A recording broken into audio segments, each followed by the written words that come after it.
When something goes terribly wrong, what's our first gut reaction? It's almost always to point a finger, right? To find someone to blame. But what if that's exactly the wrong thing to do? Today, we're going to dig into the real foundations of accident investigation, and you'll see how shifting away from blame isn't just a nice idea, it's actually the key to building a safer future for everyone. All right, let's jump in. Seriously, think about it for a second. An accident happens, doesn't matter if it's at work, at home, wherever. There's this one question that just pops into our heads almost instantly. You know the one I'm talking about, right? Yep, that's the one. Who's to blame? It's human nature, isn't it? We want a name, a face. We're looking for that single person we can hold responsible. It feels like if we can just find the who, then we've solved the problem. We can just close the book and move on. But here's the twist. What if that rush to find a scapegoat is actually the biggest thing holding us back from ever getting safer? I mean, what if blaming someone actually prevents us from discovering what really went wrong? And that's the big idea we're going to unpack right now. Okay, so our first big mind shift here is getting past the blame game. We've got to move beyond blame. And look, this isn't some fluffy, feel-good concept. It is the absolute rock-solid foundation of any investigation that's going to make a real difference. This quote just nails it. A real investigation today isn't a witch hunt. It's not about finding a villain. It's about finding broken systems. It's about flawed processes. Think about it. You can fire a person, sure, but if you don't fix the broken system they were working in, you're literally just setting the next person up for the exact same failure. Nothing changes. All right, so if we're gonna find these root causes, we all have to be on the same page. We need to speak the same language because the words we use here, they really matter. So let's break down the key terms. Are we dealing with an accident, an incident, or a near miss? They're not the same thing. So first, let's talk accident. This is the one we're all familiar with, right? It's some unplanned thing that happens, and the result is, well, it's bad.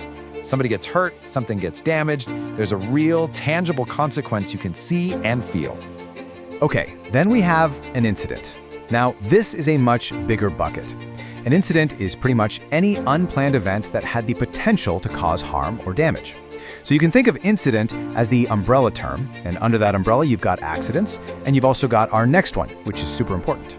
And that brings us to the near miss. You know exactly what this is. It's the close call. It's that heart-stopping moment where you go, whoa, that was close. It's the hammer that falls from the scaffolding but lands a foot away from somebody. The car that skids to a stop just in time. Nobody got hurt, nothing got broken. So what do we usually do? We breathe a sigh of relief, laugh it off, and just move on. And folks, that is a huge mistake. Now check this out. It's so important. On one side, you've got a near miss.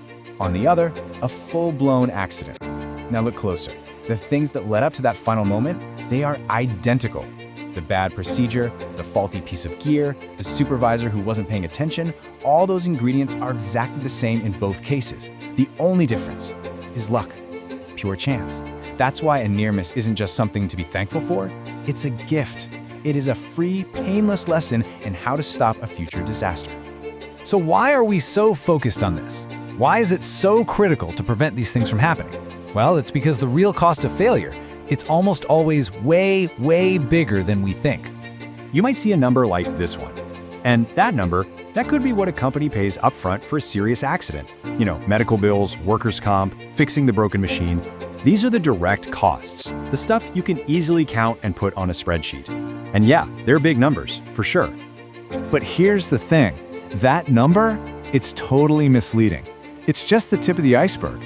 The real crushing costs, all that damage is hiding just below the surface. And this is where things get really bad. For every single dollar of those direct costs you can see, there are so many more in hidden costs. Think about it, lost productivity because work has to stop. The team's morale is just shattered. All the hours and money spent investigating what happened. And what about the damage to the company's reputation? These are the things that can honestly sink a business. All right, so we've established we have to get past blame, and we get just how high the stakes are. But how do you actually find the real why? This is where the detective work begins. We need a way to trace the problem all the way back to its roots. First things first, you gotta throw out the idea of a single smoking gun.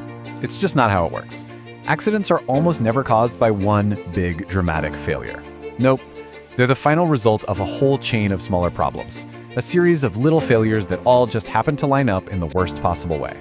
This domino effect is the perfect way to picture it, right? Maybe the first domino to get pushed is a poorly written safety rule. The next domino is that nobody was properly trained on that rule. The third is a supervisor who's stretched too thin and doesn't double-check the work. And then, boom, the last domino is the worker making that final error. The accident itself is just the last domino falling. The real failure started way back at the beginning of the chain. In a good investigation, it goes backwards, finding every single one of those dominoes. But finding the cause is only half the job. The most critical part, the whole point of the exercise, is to actually do something about it. You have to turn what you learned into real, meaningful action. It's about going from just a report to an actual resolution. Look, a successful investigation does not end with a binder that gets stuck on a shelf to collect dust. No way.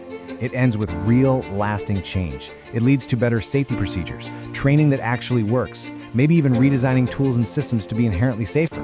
And maybe the biggest thing of all, it helps build a culture where every single person feels empowered to point out those near misses, to stop them before they ever have a chance to become an accident. And that brings us right back to where we started. It's so simple. If people are scared of getting punished when they make a mistake, what are they going to do? They're going to hide problems, they're going to keep quiet about near misses. But if they trust that the goal is to learn, to make the whole system better for everybody, well, then they become your #1 safety asset. It's about learning, not punishing, always. So I want to leave you with a question to think about. In your own life, your own job, what's a near miss that you just brushed off? That close call, that moment where you got lucky and just moved on. What was that trying to teach you? Because really think about it, the lesson hiding in that near miss might just be the one thing that prevents a tragedy down the road.